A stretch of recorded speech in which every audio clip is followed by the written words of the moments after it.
All right, welcome back. It is time for our Patriot Outreach segment, which includes Colonel Tony Monaco, one of the founders. And Colonel Tony Monaco, thank you for continuing your service to our country and to humanity by having Patriot Outreach. PatriotOutreach.org is the website. And knowing that we've got Pete Hegseth making changes and really going after things in a big way, the same way that Trump is in this world today. We've got some strength now in our military. So welcome aboard. And I know you want to talk about the struggles of constitutionally minded soldiers, true patriots, and how to restore our military. Take it away, Colonel. Well, thank you, brother. Thank you. Yes. Joining our team today is a true warrior, Dr. Chase Spears. Let me give you a little background. He's a combat veteran, public affairs officer. He turned down promotion to lieutenant colonel and chose to depart the military as a major promotable because he could remain silent no more. Ooh. He's an enlisted man, which I was too, officer, a paratrooper as I was. Also, he has combat tours to Afghanistan, missions in Canada, Mongolia, Jordan, Australia. He has fellowships with Georgetown University. He's a graduate of the Commander General Staff College. He has numerous awards. He's published. He's an author. And he has a PhD from Kansas State University in leadership communications. He founded Chase Spears LLC, and he's happily married and has 5 youngins running all over the place. Youngins? But, yeah. Anyway, Chase, what led you to resigning, and what do we need to restore our military? Welcome to the show, Chase. Thank you so much, Alan and Colonel, for having me.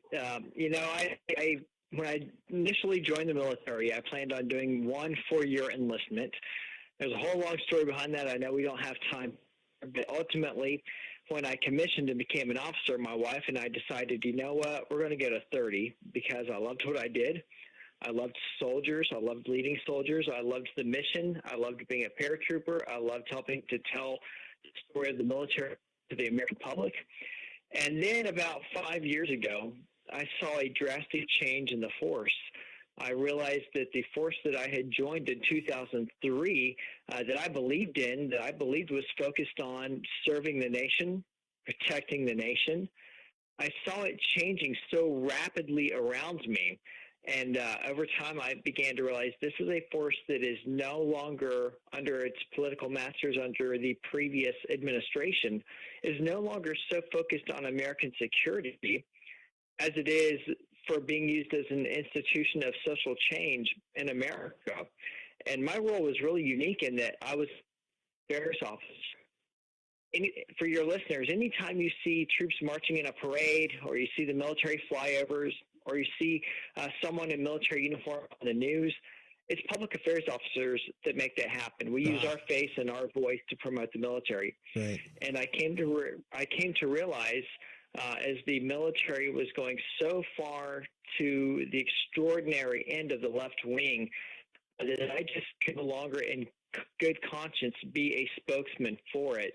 I couldn't use my face and my name to get up on a stage before people and say the things that I know are harmful to this nation are actually good for the nation. And so it was a sad decision to go ahead and curtail the career at 20 years versus the 30 that my wife and I had planned on, but it was the right move. I knew that I had to remain the kind of man that could still look myself in the mirror. Good for you. You know what? Have you ever seen the movie A Man for All Seasons? Not.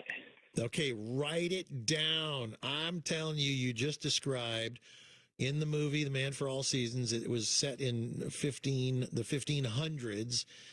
There was a man, and what he taught me in this movie was that if you don't stand for something, you'll fall for anything. And he would not. He did what you did, Chase. He would not ordain a divorce of the king of Henry VIII, I think. He would not ordain, he would not even give an opinion on it. He just, when they came to him and said, what do you think? And he's like, I have no opinion. And they cut his head off. But he said some things, Chase, that you probably need to hear in that movie, because he basically said, I owe allegiance to God and what he put in my heart and nobody else. But the movie was so beautiful towards the end. The first half was kind of slow, but then the last half, it just got better and better and better. And then it's like you want to cry, because you think to yourself, I want to do what's right. I want to be a godly man. But in history, there were godly men that went all the way to the death to honor God over man and over pressure and over riches. And so I really, truly respect what you did. And I have to think I would have done the same thing. And I feel kindred spirit with you for what you did, because what we were watching, most of us, and I'm sure Tony Monaco's the same way, we're sick to our stomach what was going on in the military. And now Pete Hegseth, as you saw just yesterday, renamed Fort Bragg again, right? It's coming back to us. So what do you think about that, by the way? He did. And Pete, go ahead, Colonel. Sorry. Oh, no, just go ahead. I was going to say, you remind me, a lot of people don't remember this young Democrat named Vice President Hubert Humphrey. Yeah. Oh, boy, you guys are all young chicks. I remember him. That's about it. But he said, quote, what we need are critical lovers of America, patriots who express their faith in their country by working to improve it. And that was from a Democrat, Hubert Humphrey, VP.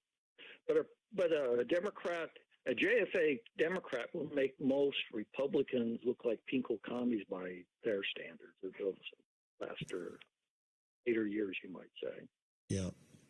So give us your thoughts, Chase, on Pete Hegseth and what he's doing, and do you think he's the right man for the job? I'm just curious. You probably know him. Well, Alan, I don't know him personally, but I know well of Mr. Hegseth, and I am just so appreciative of what I have seen him do in just the first few days. He's been Secretary of Defense barely 2 weeks now, and the amount of orders flooding out of his office that are changing things and that are forcing the military just to take out the garbage. It has been really impressive to watch. Going back to what you were saying a moment ago about a man for all seasons, what we need are men of courage. Right. There's this wonderful quote in Julius Caesar by William Shakespeare that, the bold die only once, yet cowards die 1,000 deaths. Right. And the tendency has been to put senior officials into these top leadership positions across the myriad of federal departments, including the military, who just want to go along and get along and don't want to face the ire of the cocktail circuit or the Pentagon press corps. And Hegseth could not care less about whether he's invited to the cocktail parties in D.C., whether he is cheered and dined by the Pentagon press corps. He doesn't care about it. He knows that his job is to go in and turn around an institution that is currently weak, that has been turned from its true purpose, and he's doing it. I saw the video of him on the C-17 signing the order to change the name back to Fort Bragg, and there's no apology in him at all. This is the way we're doing things. This is the way we're moving out. Yeah. I've seen him do that with now rotating news outlets out of the Pentagon, saying the old ways don't work anymore. And so he is a man who has a spine of steel, and we need a lot more like him. And I'm cheering him on from the sidelines. Awesome. By the way, one of our listeners put a quote up there. Let's see here. It says, Sir Thomas More, who was in The Man for All Seasons. And I promise you, if you watch this movie, it will be a part of your life and who you are, because I see this kind of a man in you. He says, just before he was executed, he says, I die his majesty's good servant, but God's first. That's a mic drop in my world. It's like audience of one, right? I think that's beautiful. I want to keep you on another segment too. Mission. Say again? That's a man who knew his mission. That's right. I want to keep you on another segment too, because there's a lot to talk about with Pete Hegseth, the Secretary of Defense. So let's talk about the military for a moment. I understand that the numbers are up, that people are joining the military now, and before they were not. And I would have to guess. I mean, maybe I just ask you, what would you say this is attributed to from your perspective? This is a subject near and dear to my heart. The Army has spent the last 3 years in the worst recruiting crisis it has had since the Vietnam era. And I actually got pulled out of Fort Leavenworth to Fort Knox, Kentucky for 4 months to help them work their crisis communication strategy for that recruiting crisis. And it was a complex problem. There were many factors. But the biggest factor in them all were the political realities that the military was run by a man, Lloyd Austin, who said it was an extremist organization. And it was commanded by a commander-in-chief, Joe Biden, who gave us the fall of Kabul. Add to that many other toxic leadership issues that the Biden administration swept under the rug. And veterans were no longer recommending young people join. And for sake of time, I won't go into more detail on that. If we can, if you want in the future. Matter of fact, hold it. Let me hold over a commercial break here and go into that. What you just said. All right, hang with us. Dr. Chase Spears, U.S. Army Major, retired, on the line with us. Colonel Tony Monaco. PatriotOutreach.org is the website if you want to help support Patriot Outreach. It is a good and worthy cause started by Tony Monaco and my father, Roy Masters. We'll be right back with another segment with these two good men.